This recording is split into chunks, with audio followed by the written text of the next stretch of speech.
Welcome in, everybody, to Bear Bets. I'm your host, the Bear, Chris Fallica, joined by Geoff Schwartz. We'll be joined by Sammy P and Will Hill in the gambling group chat later on.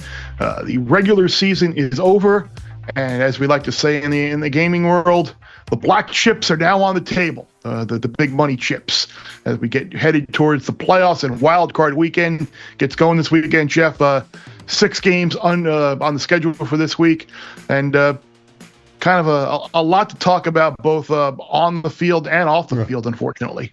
Yeah, before we get going here, Bear, just a quick thought about the wildfires in Los Angeles. My hometown, the city that my high school was in, Palisades, burned completely to the ground.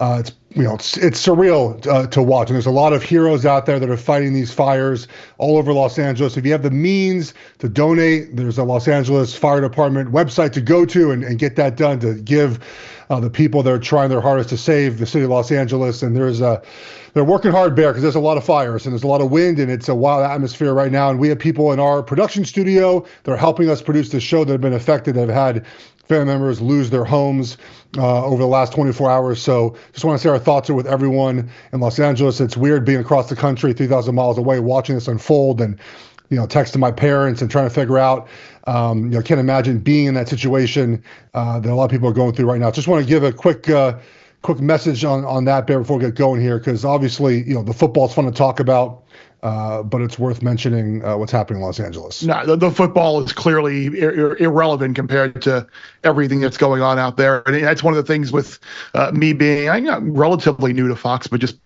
finishing up my second year, like kind of learning the geography out there and where a lot of my coworkers live, don't live, where they have friends and family, and just kind of checking in, like, for being across the country. And certainly, we all know some people here who are affected by it. So definitely our thoughts are with them. So hopefully these fires can get under control, and we can end this tragedy sooner than later.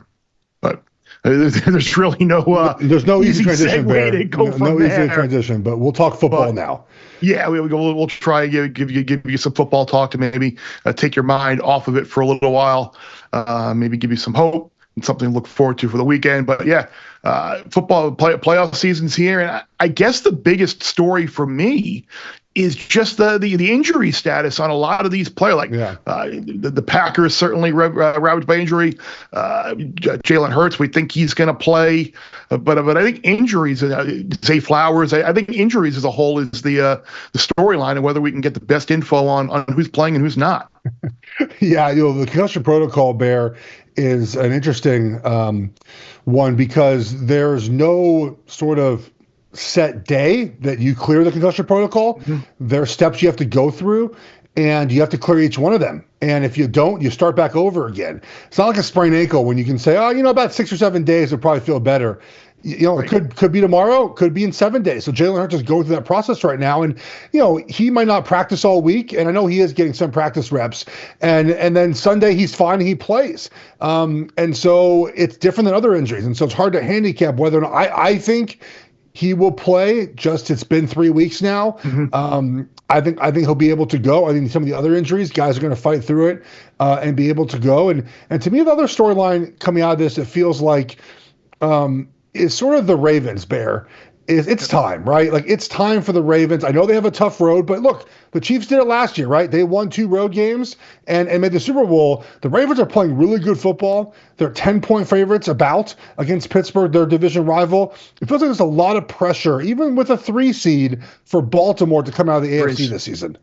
There is, because people, we've seen the failures, and last year, last year was that kind of like the exact same. We've seen these notes about how the Ravens had thoroughly dominated good teams throughout the season. They got to playoff, and they laid an absolute egg, losing that game at home to the Chiefs. So it'll be interesting to see. I agree with you. A lot of pressure on the Ravens. And the other thing, which I'm interested to see if it plays out or not, we talked so much about how this has been a regular season, especially late in the regular season, of favorites, and favorites winning games outright, and favorites covering numbers. Well, we got a couple of big favorites in the first round, Buffalo, Baltimore as well. Everyone seems to love the Eagles. Let's see if maybe the underdogs come back and bite a little bit. And a lot of those, we're all, I think, you're expecting form to hold, and we're going to get Lions, Chiefs, or Lions, Ravens, or whatever. Let's see maybe if we're in for a surprise here as we head to the gambling group chat. Time now for the gambling group chat with Jeff, myself, Sammy P, and Will Hill. And we're going to kick it off with the Super 6 game of the week presented by DraftKings Sportsbook. It is the Sunday afternoon game where the Eagles are a 4.5-point favorite, total 45.5. And the question, obviously, for the Super 6 this week will be, what will the outcome of the Packers-Eagles game be?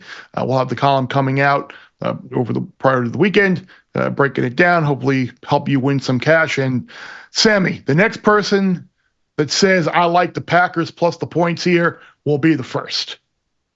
Makes me a little nervous. I need Philly to just win and get into the Super Bowl, and I'll be a very happy person with an Eagles NFC bet from a long, long time ago. We had Paul Charchian on our show this morning, and he was talking about Barkley props. And I thought it was interesting because he made this really good point that the Eagles were force-feeding him rushes to break the record, and they got away from Barkley in the passing game. So, Will, Charch was talking about a Saquon over 1.5 catches, which is right now as low as -150 and as high as -190. What is that number on Sunday? -220, 230? They're going to use Barkley every which way. I don't love a side or a total. I think that's a really good angle, though. Yeah, and you bring up a good point. With only 6 games, the lines are going to be tighter. There's just not going to be a lot of, line value in terms of these numbers. These numbers are going to be correct for the most part. So, look towards the prop markets. The prop markets can be beatable, especially in the playoffs, where there's just more volume, more product. But I lean towards the Packers. It's a tricky handicap, as you alluded to, Bear. Hurts is back, but is he completely 100%? Hasn't played in a while. Is he rusty? Green Bay played a much tougher schedule. We do have to keep in mind, maybe the NFC North, I think maybe more than maybe, the NFC North is just better than these other divisions. When you look at Green Bay, Minnesota, Detroit, they just killed the rest of the league. One other thing from a betting standpoint, props, Green Bay tends to take the ball first. That's very unusual compared to the rest of the league. So Green Bay first quarter, Green Bay to score first down, all of that stuff is probably good. Packers probably start with the ball here, Jeff. And the Eagles are slow starters. They've been slow starters most of the season, and with Hurts off an injury, I would feel like they're going to slow start in this game. I will say, though, they're going to be fresh, though. That's a big advantage in this game, right? The Packers have to play one more game. Most of the Eagles starters got to rest last week, and I think that'll benefit them in the long run over 4 quarters, guys. The Packers have just not shown the ability to beat these teams. I know we're not talking about covering the spread, but they lost to the Eagles early this season. Now, that was early this season. They've also lost the Lions twice and the Vikings twice. Like, they have not shown the ability to beat these teams when it has mattered, and this is a game when it does matter. So I don't know if they win. I don't think they do. I know everyone's on the Eagles this weekend. I would lean toward that direction too. I like Sammy's play with the over for Barkley passing, because I do agree with Hurts coming back from injury. They're going to use Barkley to get some easy passes, some easy completions, some screens, like ways to get him more in the passing game to just showcase what he can be as a runner and as a weapon. Yeah, I think, as Sammy and Will had alluded to, with such the limited number of games, a lot of times here, and maybe people don't like it. People maybe don't like playing props. I just want the old traditional, give me a side, give me a total, spread, whatever. A lot of times the money that there is to be made and the value to be had are in a lot of these derivative markets with the rushing total and a lot of the props. So make sure you check all those out as well, because these probably are the best ways to attack, whether you like it or not, whether you're old school or new school. A lot of these prop markets are probably the best way to give yourself an edge come playoff time. Back with some more gambling group chat. Jeff, myself, Sammy P, Will Hill, kick around the Sunday night game in Tampa between the Washington Commanders and Tampa Bay Buccaneers. Bucks, a 3-point favorite, total of 50. I think a lot of people expect this to be one of the higher scoring games of the week. Again, we talked earlier about needing to find something to play, something that you maybe think you might have an edge or a good feel or good angle in. And a prop here was something that I thought was the best way to attack the game. I took Jaden Daniels under 32.5 passing attempts in this game, because I think they are better as a team when he runs the ball. And I think early in the year, We saw him run a lot late in the year. We saw him run a lot when he got hurt and he hurt that rib or whatever. You really saw his rushing attempts kind of go down quite a bit.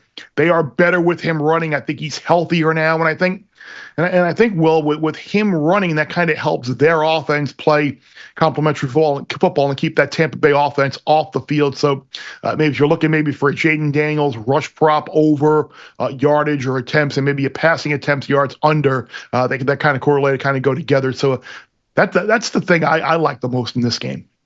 Yeah, I like that thinking, and I like some of the props here too, because McMillan over is an interesting one with, hey, Evans has been getting fed, so his numbers are artificially higher probably than they should be, and I thought last week was completely ridiculous how that was handled, but that's a whole other story.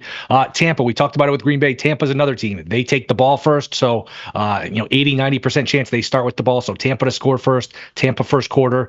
I lean towards Washington in the game just because I think these are relatively even teams. I know our buddy Aaron Schatz has DVOA higher with Washington over Tampa here. So to me, toss-up game. They played week one. Washington lost the game pretty comfortably, but I don't take too much from that. Long time ago, Sammy here. So to me, I like taking the points here. I totally forgot about that. Sorry, Sammy. I totally forgot about that game to start the year. That was actually my survivor pick week one, was Tampa over Washington. Just to show how little I potentially thought of Washington at the time, that I was willing to go against them and use Tampa. And wow, I totally forgot about that game, Will.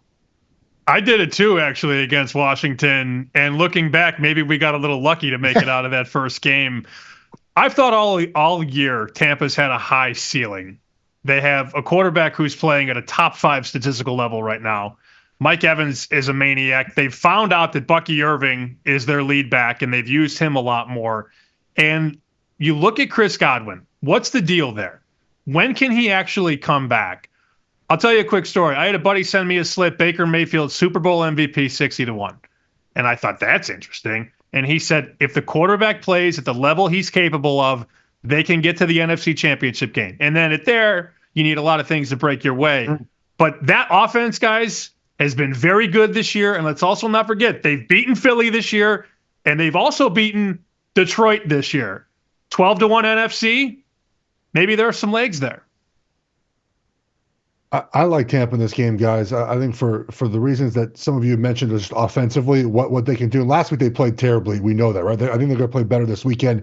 Will, good point on the McMillan numbers here, because if Lattimore does play for Washington, he has played well in his career against Mike Evans when they were battling New Orleans. He's held him down, and he'll look somewhere else to maybe McMillan. To your point, they're not going to force feed Mike Evans as much. But guys, a rookie quarterback on the road making his first playoff start is a real thing, and Daniels is doing that in prime time, at night, on the road. And a lot of times when rookie quarterbacks play well in these games, it's because their defense can help them. Washington defense is not helping Jay Daniels do anything in this game, right? It's like, I think these are things against Washington in this game. I would look toward Tampa Bay. I'll give you a best bet later in this game. I do think Tampa Bay eventually wins. Now, can Daniels make a frenetic comeback at the end with his legs and do some great, throw? Yes, I guess certainly can, but I would lean toward Tampa Bay coming out fast in this game and getting ahead and just keeping Washington at bay with a rookie quarterback sort of very ahead of schedule right now with his Commanders team. Yeah, this is one of those games where I could see Washington going in there and winning, or I could see Washington going in there and losing by 17. Didn't a couple years ago, wasn't this Jalen Hurts' first playoff game when the Eagles went down there and got blown out by the Bucs? Am I imagining that? Do I have my years mixed up, Jeff? 21, I think. Yeah. Yeah. I don't know if they got blown out. Yeah. It was Brady. No, Brady. Yeah. Yeah, that's right. A little bit different, yeah.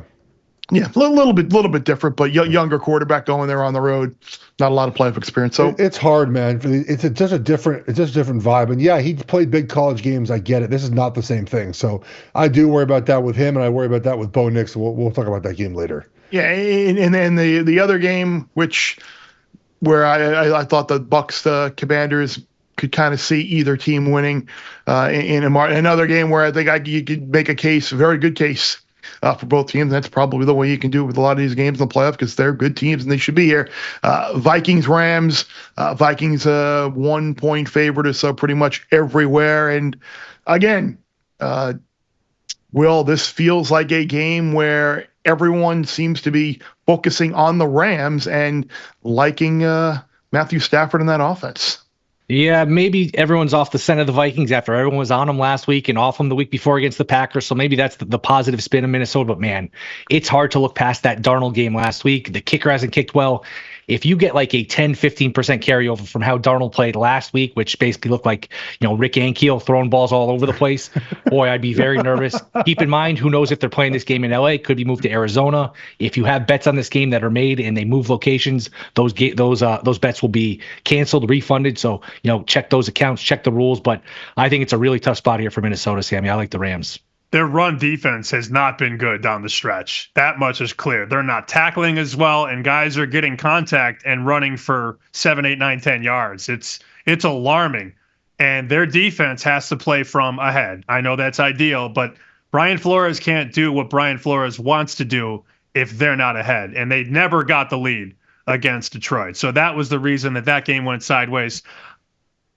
Do I really want to bet Sam Darnold in a playoff game, Geoff? That's where I'm at. I don't. I think there's some specific matchups that would worry me if you're on the Vikings Bear, which we'll talk about that game at the very end of the show. The Vikings run a ton of zero pressure, right? Man coverage. Guess what Matt Stafford's good against? Zero pressure, man coverage. The Rams are good at screens. The Vikings, when you play man coverage, you get gashed with screens. And just mentally, Will mentioned it, man. You had a chance to have the 1 seed. Not only did you lose, you laid an egg. It was bad. And now 7 days later, I guess it's 8 days later, you got to go travel to L.A. This game, I think it's going to be played in Arizona, the way things are looking in Los Angeles at the moment. So now you have to move to a different location. I just don't like the mentally where Minnesota's at right now. The Rams are rested. They rested last weekend.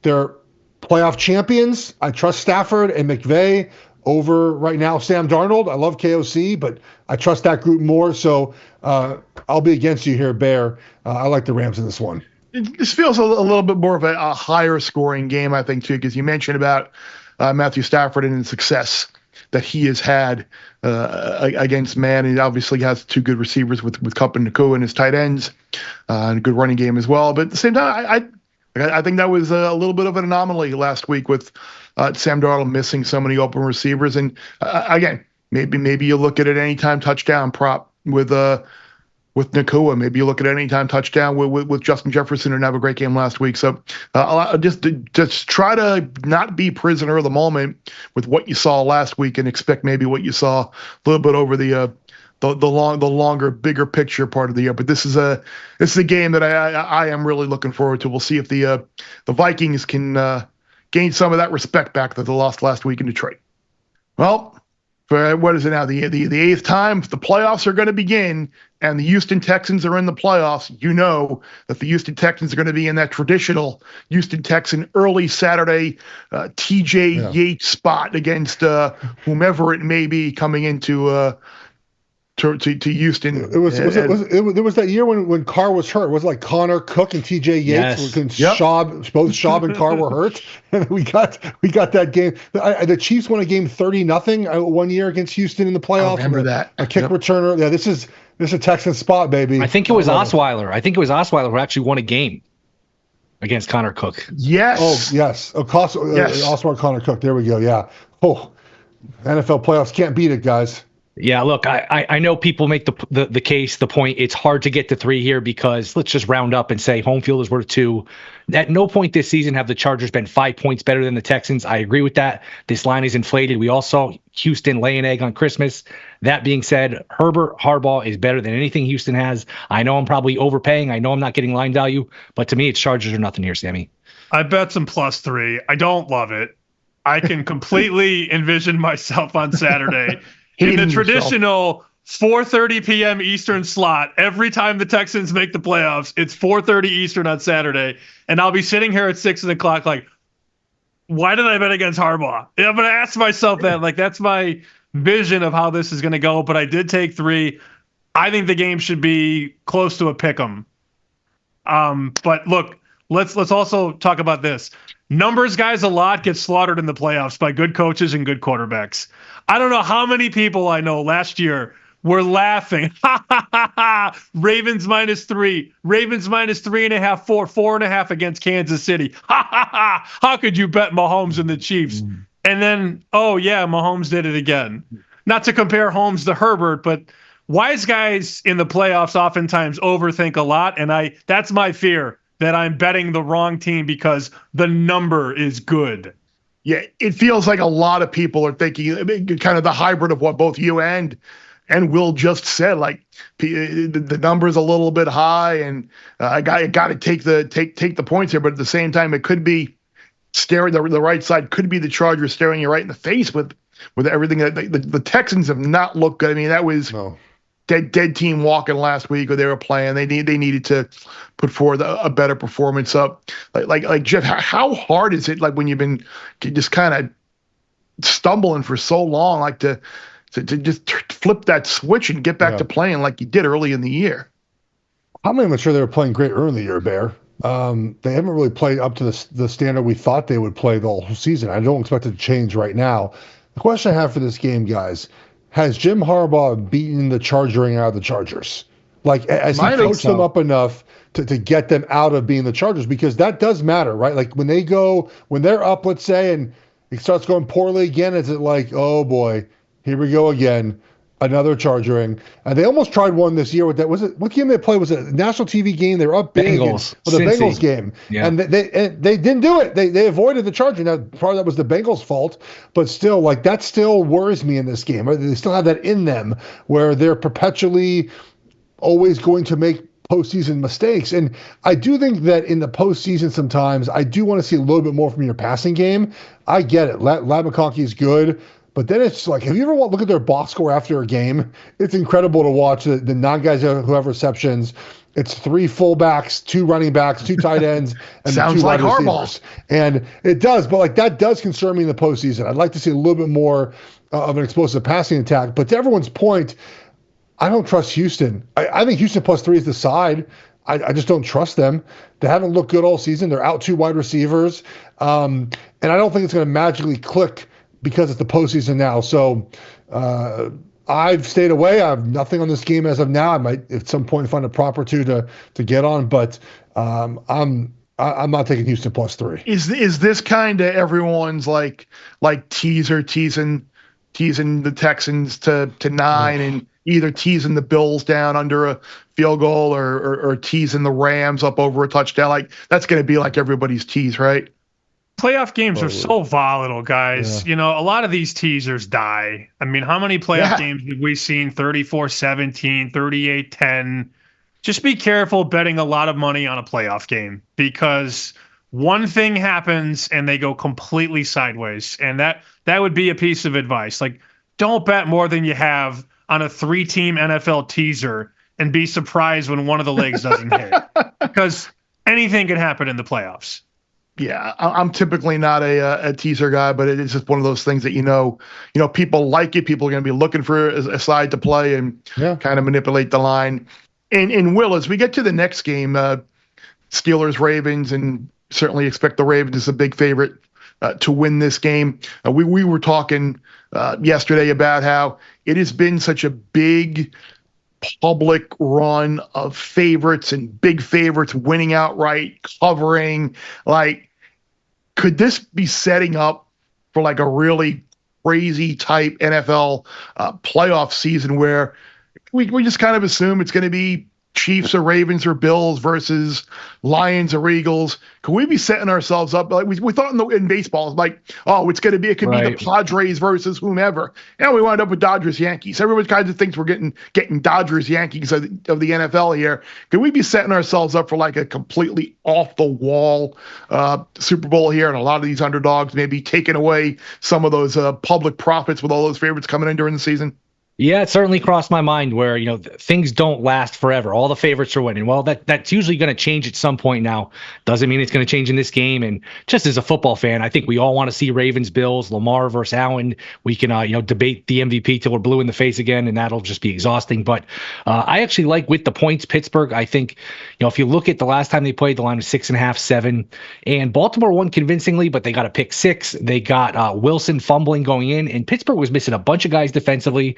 And Zay Flowers was in for Baltimore. Now he's out. So I think that makes Lamar running a better option. Lamar over rushing props, I think, is a good option. But I think this is just a tad bit inflated here, Sammy. You're going to hear this narrative a lot this week. Well, this is a big number for this matchup. And it is. I mean, it really is. To get to 10 is a lot. I don't want to lay 10. There are some 9.5s available. It's probably not a game that I'm going to bet. You know, Lamar has struggled against Pittsburgh, guys. He has one win in 6 outings, and that's not the biggest sample size in the world. But there's also that thing in the back of my brain that thinks about when they lost to Tennessee a few years back, and then, you know, losing to the Chiefs, they bring it up again. But when they fall behind in these games, they forget that they know how to run the ball. And that's my only fear why I don't want to lay a big number, because in that AFC Championship game last year, Lamar ran the ball 8 times and threw it almost 40. And that's because their play calling went schizo. It short-circuited. And I don't want to lay big numbers with them. That might be a little square, but that's how I feel about it. Two things that are not really sort of on the field related, right? One is Pittsburgh, guys. They're just not good. They're not good right now. And I don't know what the convincing argument, other than just saying these games are always close. Like, what are they doing right now that makes you think this game just can't be? Like, Baltimore plays their full ability. I'll get to that in a second. Like, what does Pittsburgh do? They can't pass the ball right now. They're not running the ball terribly well. They decided all of a sudden that Najee Harris is the number 1 back, again, for some apparent reason. I do like Jaylen Warren over, I think it's like 20.5 receiving yards this game. They're going to be behind, in my opinion. They're going to have to use them in the passing game like they have previously.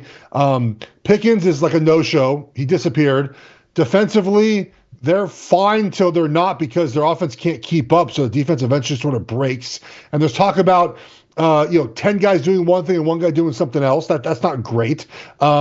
I don't know what you're backing the Steelers for. Now, on the other side, to Sammy's point, the Ravens, I think, have the most pressure maybe in the postseason to play well this weekend, because people are already talking about it. They're playing good football. Are they going to win the AFC? Are they going to choke in the first round again, which they didn't do last year, obviously, but to Sammy's point, they've done it in previous years. Lamar can't beat Pittsburgh. Like, all these things, and there's a lot of pressure on them this weekend. That's a long way to say I don't have a side in this game, but I would lean toward Baltimore just playing their game and being the Steelers by more than 10 points. But we have to see them do that, right? Because the last time that they came out here, they didn't run the football and lost to a Chiefs team that won the Super Bowl, but wasn't a Chiefs team that we've seen in the past. So if this game was 35-10, it wouldn't surprise me if it was, again, 18-16. The Steelers won this game, guys, with 6 field goals earlier this season, which is remarkable. So it's a black and blue division game, but Pittsburgh, guys, is so bad right now, Bear. I know you have Pittsburgh fans in your family. Yes. I can't imagine watching them. She's downstairs right now, not listening. Oh, she's gonna be pissed when she listens to this. I'll tell you that. I just don't. I don't buy Pittsburgh right now. I think they're in a bad place, and they're perpetually the same team, right? It's great to make the playoffs every year. They haven't won a playoff game in 7 years. It was 2016. Yep. The last game was the Chiefs game, right? When they beat Kansas City, and I don't think they scored an offensive touchdown that game either. So like they just aren't good. They snuck in here because they started fast and had some things bounce their direction. If they don't force turnovers, what is this team? Like what they had fumble luck for 16 weeks, and all of a sudden it ran out the last 2 weeks. I just don't buy the Steelers right now. The winner here I got, Bear? Sorry, I don't mean to cut you off. No. Steelers fan. Big Steelers fan. I hope they lose 54-0 and get rid of Tomlin. Wow. I think Steelers fans are. I understand this mindset, because I think being in the middle in sports is the worst place to be, where you're not good enough to win a championship. Like I'm a Lakers fan. You can't break it down and build it back up. Like the Lakers are like in the middle. Like they're good enough to make the postseason, but they're never winning a championship, and they're not good enough to rebuild with high draft picks. Like that's where the Pittsburgh is right now. They're not winning a championship, but they can't draft second to draft a quarterback, and they're just stuck right in the middle. And they got to choose, in my opinion, whether they want to be bad, which they're never going to choose, but they can't be good. So they're just in the middle. I get why Steelers fans are pissed about it. Winner of this game takes on the Bengals, right, Jeff? next round? Yes. Oh, yes. Yeah. They got in. Yeah. The most feared. Can we, guys? The reaction was a little bit weird, right? Like, it was an intense hatred for the Chiefs that didn't really let it out. Let it out. I think people were like, we should investigate the Chiefs for the unfair, like, how ridiculous is that? I was like, because they decided to not. The Bills didn't play starters, Eagles didn't play starters. Guys, just win games in September, and you won't have to worry about it. And my favorite part of the whole thing, by the way, they weren't even first in line if the Chiefs won. The Dolphins were ahead of them. Now, the Dolphins didn't win, but like they weren't even first up. They needed another team to lose. That's how bad, and not bad they were at the time. They're playing good football, but like how far away they were from the postseason. And it's so funny, man. It's just, it was the best, man. Get them next year, guys. There we go. Yeah, don't lose to the Patriots. Gerard Mayo. Gerard Mayo in game one of his coaching career, in one of the 4 games he actually won as a head coach. Will, you talked about arguing the MVP race till we're blue in the face. You, as of right now, as of we're recording this, you can still bet some of these awards markets. You can bet comeback, you can bet offensive play, you can bet MVP, you can bet coach, you can bet defensive player of the year. I saw all 4 of those markets listed. Like Josh Allen, I think, is right around like minus 400 right now, 450 maybe, and Lamar is plus like 3.25. Is there a bet to be had here on either one of those guys right now? Like, is Lamar at plus 3.25 or 350 worth a play? Just kind of maybe just seeing the recency bias and how this thing kind of maybe trended the last couple of weeks of the year? That would certainly be the one. As of now, I think Allen wins a very narrow race. I wouldn't be shocked if Lamar won, but no world should this be like minus 400, plus 325.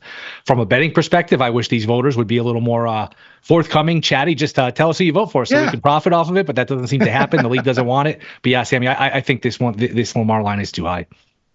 The narrative before the season on Buffalo was Allen lost all these weapons and the defense is falling apart. And all he did was come out and lead an offense that averages 3 points per drive. Those are crazy numbers to think that they score every time they touch the ball. Wild. And look who else they've beaten. I mean, they've beaten Kansas City. They've beaten Detroit. It just feels from a narrative standpoint, it's his time to win the award. Yep. Lamar's been better. Lamar's also on a better team. How many Pro Bowlers did the Ravens have? 9? Yep. It feels like if you're going to give it to Allen, this is the year. Not to say that Lamar isn't as good, but narrative-wise, voters love the narrative. They love it. And that's the thing, Sammy. I think by letter of the law, like the true definition of most valuable, like Josh Allen is more valuable to his team than anyone out there. Lamar Jackson is having a great year, but I think, like you said, 9 Pro Bowls, you take Lamar off the team and you throw in whoever the heck the backup is, they're going to find a way to win some games with Henry and all those other players. Like, you take Josh Allen and you throw in Trubisky, that's like a 7-win team, Jeff. Well, I will say, the Trubisky did play last weekend. They lost by 4. The Chiefs did not have Patrick Mahomes play. They lost by 37. So I don't know who the actual MVP of the NFL would be here. I just want to make that Stop. point. It's not Mahomes this year. It was never Mahomes this year. No, it's not Mahomes. I'm just making that point that you mentioned Pro Bowlers. I think the Chiefs had 4 total on the entire team, a 15-2 team with 4 Pro Bowlers. It's remarkable they're able to win all these games with not a lot of good NFL players. No talent at all. We've talked about this. It's Josh Allen's award this season. Whether right, wrong, and different, there's voter fatigue, I would imagine, with Lamar. If you give him a 3rd MVP, and again, he's totally deserving of it. Sammy mentioned, like, his numbers are great. His numbers are better this year than last season. Then you're getting into territory now with 3 MVPs of guys that have won Super Bowls. And I think that does matter to voters, right? Is that, like, it's, hey, man, if you're going to be this up with Brett Favre and Tom Brady and Peyton Manning, the 3 MVP guys, I got to see some postseason success, even though this award is blatantly a regular season award, right? Like there's not even really an NFL postseason award other than Super Bowl MVP. I like how hockey does it. They can just give an award for the best player of the postseason, which I think every sort of sport should adopt. But nonetheless, right. The MVP award is only the regular season, but the voters are human, and they're going to look at that and say, well, are we doing this a 3rd time already in his career without any Super Bowl success, even not playing one? Last point. The voting used to be one person's name on the ballot. That was it. It's now 1 through 5. So it could make it to where the vote's much closer. Or is it possible to get less first place votes but win? I don't think we've ever seen that really happen. But I guess if Josh Allen doesn't have a lot of second place votes, maybe Lamar can overtake him. I don't know. But I think to Will's point earlier, it's going to be very, very close. But Josh Allen wins. Do we think the Vikings loss last week costs either KOC Coach of the Year and or Darnold comeback? I wouldn't have had Darnold comeback player of the year anyway because you believe the criteria. What's he coming back from? Sucking? You can't. No, it's the Geno Smith deal. You can't give Darnold the award. That would just be wrong when you've got Burrow coming back from injury. I think Burrow should win that award. But I mean, there's a lot of chatter out there now. And again, I think it just kind of depends, Will, when these people put their votes in, because to see Dan Campbell 15-2 with all the injuries that they've had, beat the Vikings twice. I mean, if you voted for Dan Campbell, it's not terrible. You can totally justify why you did that, just like you could voting for Kevin O'Connell, 14-3 on a team whose win total is 7.5. I think KOC does win, but I don't think it's nearly as big of a margin as a lot of people think it might have been. Yeah, I think it'll probably be close too because there's so many legitimate candidates. Sean Payton, Andy Reid, Quinn, you mentioned Campbell. I think O'Connell wins. I do think Darnold will get hurt by that Sunday night performance coupled with their criteria. So O'Connell wins, Darnold does not. I'm seeing these books pull it off the board left and right, Coach of the Year. And that has to be sort of built into what you were just saying, Bear. People logged into their apps on Monday and Tuesday and saw Kevin O'Connell minus 700 and thought, I'll bet Dan Campbell. I'll bet Dan Campbell. And so like the supervisor or whoever just yanks it off the board and says, all right, enough. So there's no protection against that late wave of money that comes in.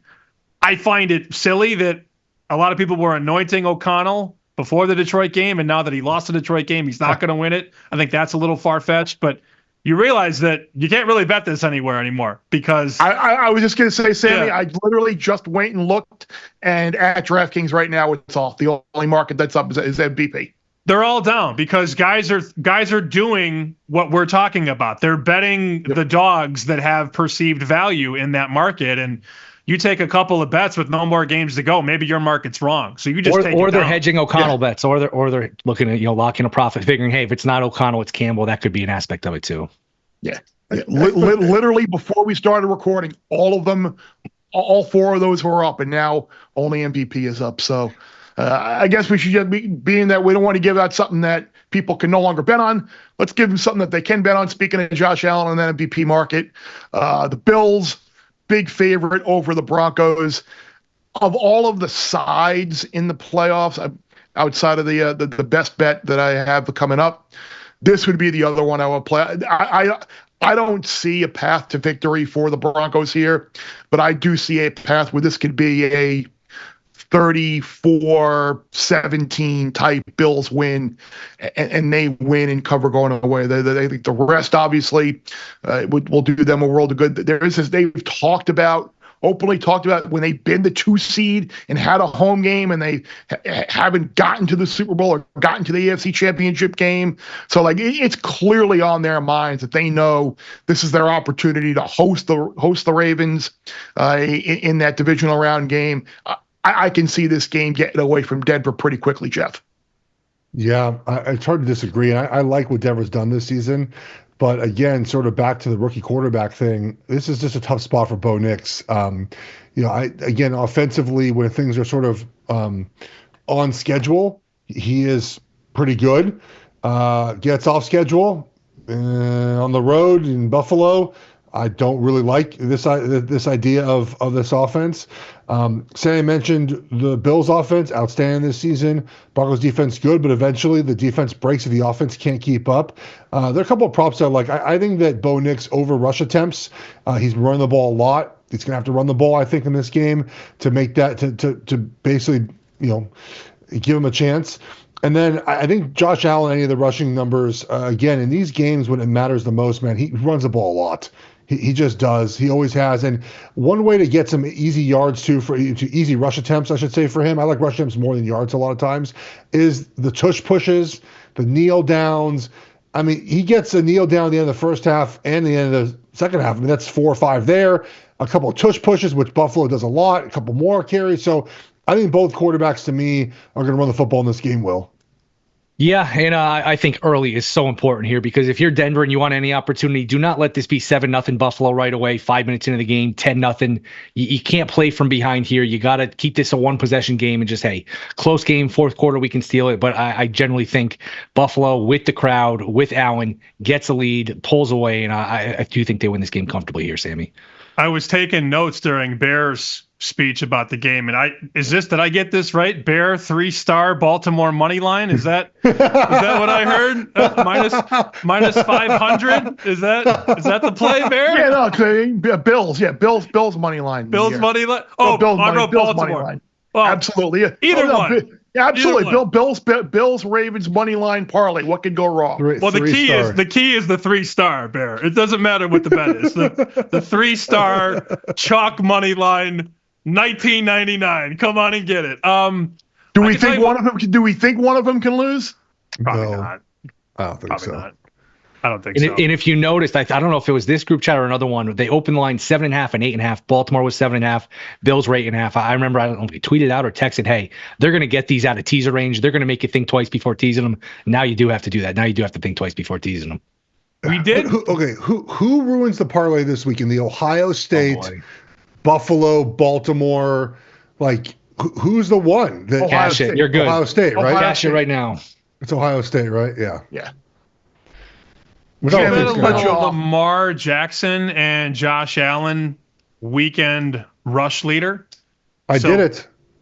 Good. That's right. Yeah. Yeah. The numbers are very rangy. So they came out last night at one book and only one book, and Lamar was 30. Josh Allen was 50. Well, then within an hour or two, they were up at 4 different books. So get the best number. The range on Lamar to be the number one rusher this weekend is 30 to 50. The range on Allen is 50 to 80.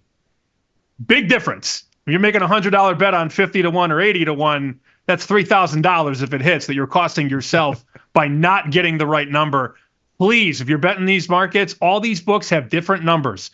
I bet a little 75 on Allen, and then somebody else opened up 80. Damn it. But at least I didn't bet 50. And I actually threw in Jaden Daniels at 42. And again, I think the range was like 30 to 50 on him as well. But yeah, no, those are the things I think this weekend with these numbers being out there and just hammered and bludgeoned for so long that you're not going to get an edge, but you could get an edge in some of these derivatives. Anything else before we go, guys? 13 games left, right? Enjoy them. What about Australian Open? Should I go on my Iga Swiatek? Right, I got Gil Alexander going on. Gil's an Iga apologist, so I got him going before about how 15 of the 17 non-French Open slams she's failed to win the quarters. I'm going to be looking for a yes/no on Iga to win her quarter and bet the no. So hopefully that'll pop up. Whatever you say, buddy. Just send the plays. Just send the plays, Bear. You watch Liverpool yesterday get screwed? I'm excited for your new owner to come in. Yeah, that won't happen. I made a wager. I took all 3 of those. I got limited immediately on those ones you told me to take last night. Those the quarterback rushing, and I don't know if 2 of them got voided. They're not in my account. I probably didn't take them. I got one. I got Lamar, and I got limited to what I could wager on it. I could not place $100 on it, Sammy. But the other 2 are not in my. Now you're gonna make me go look to make sure mine are still in there. That's another story for another day. I know we don't have much time here. I can't bet those here in Mass. Like, those accounts are destroyed. So I had to phone a friend in Illinois, and he's coaching baseball practice, and I'm like, "Yo, we need these bets in now because this is gonna move." So they didn't take 2 of them. No, I can't find them. I don't know where they're at. I bet them on the same account. Maybe I don't know where they went. I'll look even better. The worst one this week, guys, was the box score mistake that cost me my FCS parlay. Yes, let's talk about this. Okay. Yes. Sammy loves this so much. So I had an FCS parlay Monday night for the title game. I had a 4-leg parlay.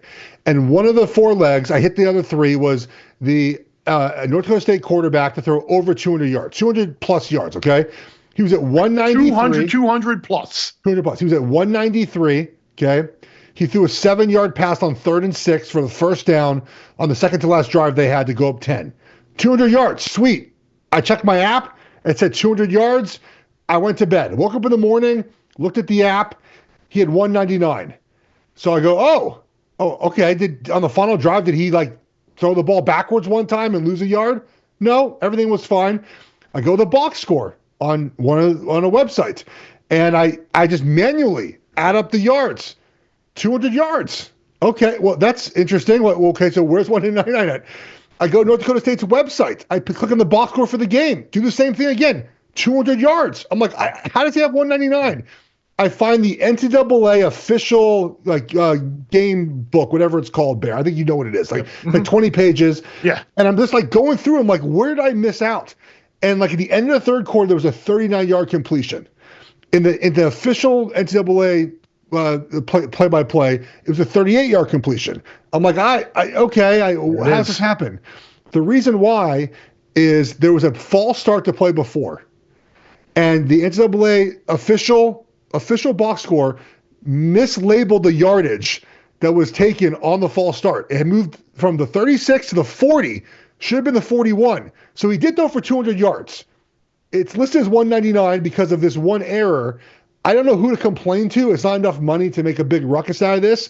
But how many times does this happen? Do they mislabel a penalty yardage that costs someone a wager, I guess? Probably never. Otherwise, it'd be a big deal. But they mislabeled the penalty yardage. Instead of 5 yards for false start, it's 4 yards, and that made a 39-yard catch, 38 yards, and I lost my parlay.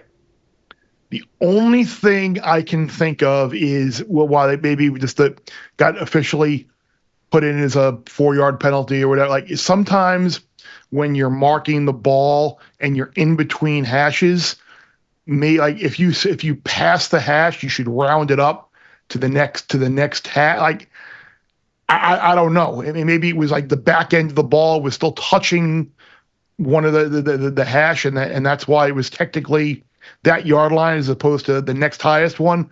But yeah, you got, boy, that's a Hashem of all Hashems for sure. You got the shaft for sure. I say you eat it though. You should eat it and hope that the gambling gods correct it and you get a big 4th and 1 in the playoffs to go your way.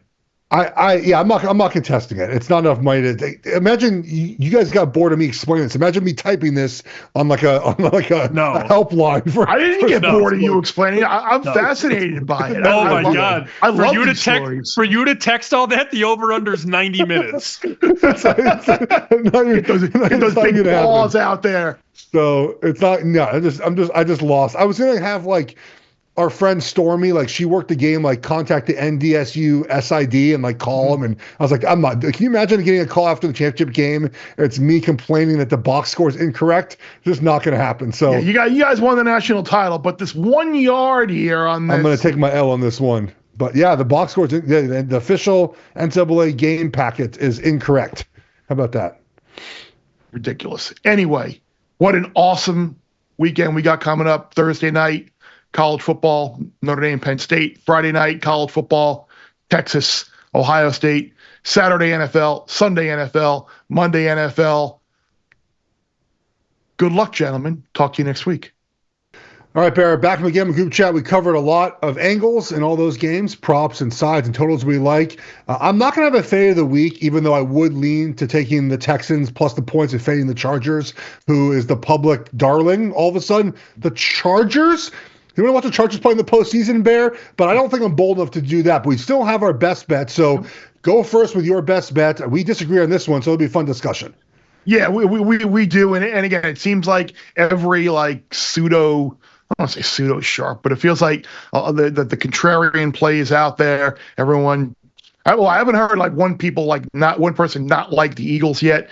It seems like the contrarian play is are the Texans. Feels like the contrarian play, or the sharp play, are the Rams. And I'm going to go oppo there. I'm going to take the Vikings -1 as my best bet of a wild card weekend. And I think there's been a little bit of an overreaction to that loss Sunday night in Detroit, and I get what you've said about the fall from the 1 to the 5 seed and how emotionally that can be challenging. But if you win, if you're the Vikings, you get an opportunity to go back to Detroit and right the wrong, and you know you're going to get the opportunity. You knew you were going to have to play him again either way, and I think the way that game went last week, people are acting like it was this blowout. Like that was just more about Sam Darnold being bad and missing open receivers and abandoning the run game. What they have, like 13 plays inside the 10 or whatever the heck it was, and couldn't score a touchdown. They're a play or two away from like that game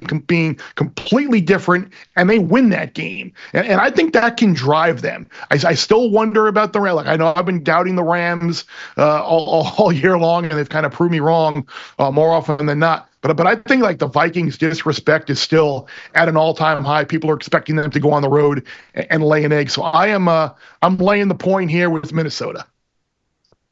I feel like this is a game that I feel very strongly on, Bear, that I'm going to end up looking like a dummy. It feels like the one out of all the games this weekend. You big dummy. Like it's going to be like, oh, the Vikings won by 10 points. Of course they did, because they're better. But yeah, that emotion of that loss, I think, carries over. All right, my best bet, Bear, Tampa Bay, first half, -2.5 against the Commanders here. I'm wagering this for a couple reasons. One is Tampa played poorly last weekend. That was a poor performance, a game that they had to win. I think they kind of shake that off. They're actually in the playoffs now, and they get a home game against a rookie quarterback, Bear. Rookie quarterback on the road. That's a tough spot for Jay and Daniels, just emotionally, I think, early in this game. And so I'm going to wager against it. Plus, Tampa Bay, guys, has 11 scores on their first drives this season, 8 touchdowns, lead the National Football League. I expect them to come out hot at home after a poor performance last week. I think the Commanders can score in this game, Bear, but I think they kind of score late, right? When Daniels has to do a little more with his legs and things get a little wonky later in the game with some broken plays. So I think early on, Tampa Bay has control of this game. Maybe Washington comes back late. I like Tampa Bay -2.5 for the first half in this one. Yeah, that game last week, I mean, it was like very, very concerning for me. Like, you would have thought that the Bucs would have come out and just laid the hammer down and kind of left no doubt, but they're fortunate. And of course, we love the ending of the. By the way, like it was great, but at the same time, how risky was that? Like one little thing goes wrong, and you may lose to the Saints, and you may not be here. But I mean, it was great to see Evans get that record. The thing, Bear, is that the Saints looked like they had no clue what was happening. I was watching that game. Shocked. You know, they lined up in four wide with 30 seconds left and no timeouts, and up 8. Essentially no timeouts, and he threw the ball right to Evans, and he ran 9 yards and fell down. So I love seeing how happy his teammates were for him. That was fantastic. He's been a great addition, obviously, to the city of Tampa Bay. I think it's 11 years now. Super Bowl champion, a future Hall of Famer, and $3 million richer after that last reception to end the game, Bear. Well, hopefully we can make you richer. Maybe not $3 million richer, but hopefully Jeff, Will, Sammy, myself have helped out. Appreciate you watching on FS1. Appreciate wherever you get your podcast, Apple, Spotify, YouTube channel as well. Remember, folks, the less you bet, the more you lose when you win. Oh.